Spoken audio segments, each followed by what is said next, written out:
Hey Karen, how are you doing since our last session? I've been doing okay. I've been doing okay. How are you doing? I'm doing well. Thank you for asking.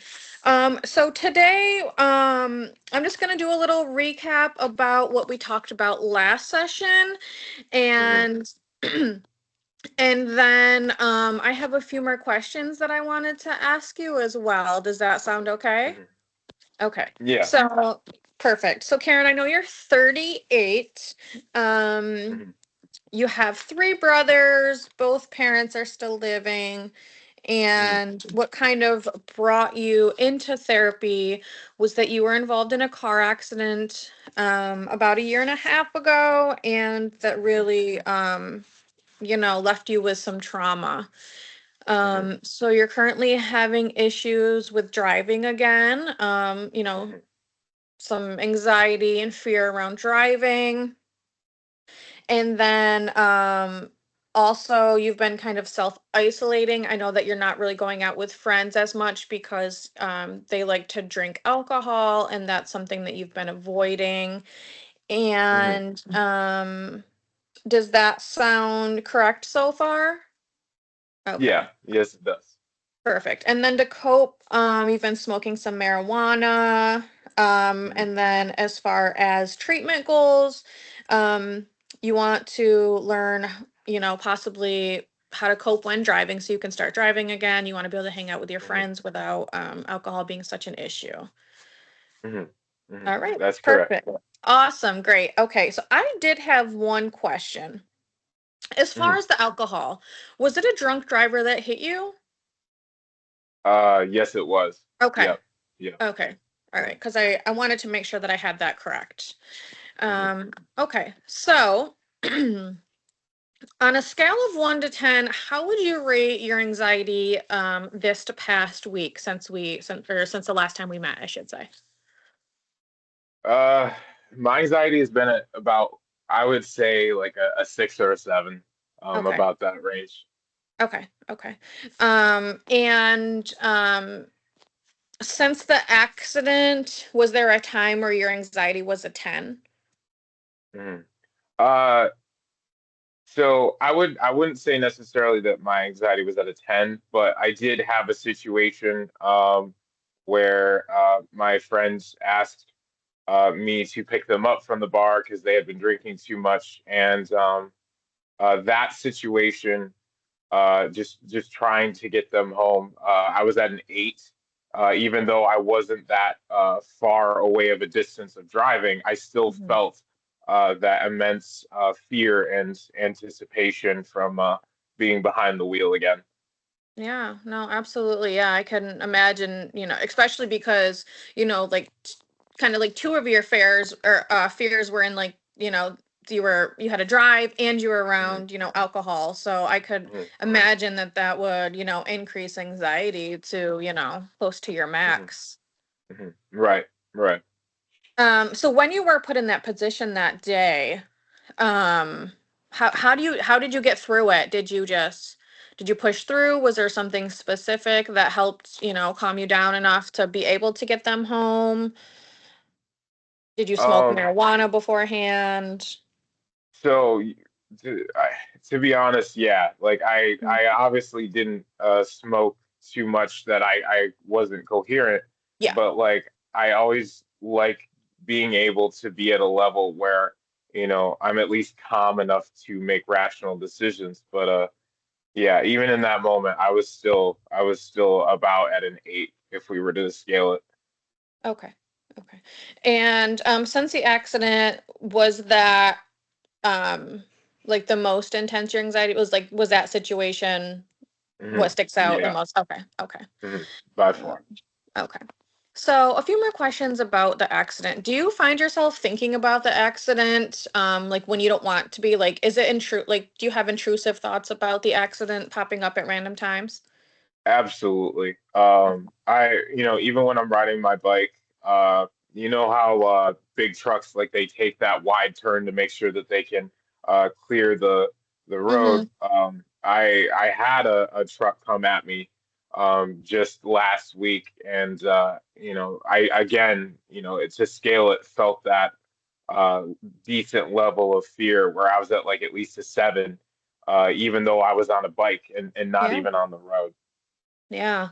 Yeah, I can imagine, like I said, seeing that truck and just and being in that vulnerable position would, put fear back, like, you know what I mean, and bring you back to that Hmm. moment and have Hmm. all those feelings come flooding back. Absolutely. Yeah. Do you ever have nightmares about the accident? Um, I have had a couple nightmares about the accident, and it's one of the reasons why I smoke a lot of indica before I Mhm. go to bed, because I have a couple accidents, or excuse me, nightmares about the accident where I am, back in that driver's seat like just before the impact, and that has really had a impact on my ability to be able to sleep. Mhm. Mhm. Now when you wake up from those nightmares, do you have any like physical signs from like are you sweaty? Do you feel like your heart is racing? Does any of that occur after, a nightmare? Um, I would say that like I have definitely felt my heart racing when I wake up. I wouldn't say that I've had like sweats Okay. per se. Okay. All right. Um are so are there certain situations that you avoid? Like places, conversations that kind of bring you back to the accident? Like I know you said like when you're riding your bike, is there anything else that kind of triggers those memories for you? So it's tricky because obviously, you don't want to be riding your bike down a highway. Mhm. But at the same time, just on my way to work, because I mentioned, I'm a nurse. Uh, I have trouble um, just getting past specific highway intersection, which is the quickest way to get to work. So Okay. I avoid that on Hmm. my way to work, and sometimes it makes me late. Yeah. Yeah, absolutely. Yeah. Yeah, just seeing the place, would definitely be a trigger. Yeah. Um, have you noticed that you have some irritability or trouble concentrating, anything like that since the accident? I wouldn't say I have trouble concentrating necessarily, but like I do find myself pretty irritable, Okay. especially like right after getting off my bike at work. So. Okay. Okay. And as far as the situation going out with friends, like what kind of thoughts go through your mind when you think about going out with them? Do you think something like Uh, awful is going to happen, or kind of walk me through that? So I would say that like the biggest problem is that when it comes to people who drink, it's just like such a chaotic atmosphere. And Hmm. whenever I'm with them, and it tends to start getting to a point where everybody's drinking more, that chaos starts to put me back in a position where I was a kid, where I fear the possibility of me getting hurt, or me being yelled at for Hmm. something, just based off of them drinking a little bit Yeah. too much. Okay. And you currently use marijuana daily, correct? Yes. Okay. All right. Have you noticed any downsides of using, like whether that be at work or? Um, so I will not lie that like uh, because I smoke before work, and obviously I don't smoke during. Mhm. Once that initial high fades away, I do find myself very anxious, and once again, my thoughts kind of like race in that moment, which is just Mhm. definitely distracting at work. Okay. Okay. Um, as far as goals, I know, you're looking for maybe some alternative coping mechanisms that might be a little beneficial, in all parts of your life, including work and stuff. Hmm. What would success look like for you? Would it be able to drive every day? Would it be like what would like success in therapy look like?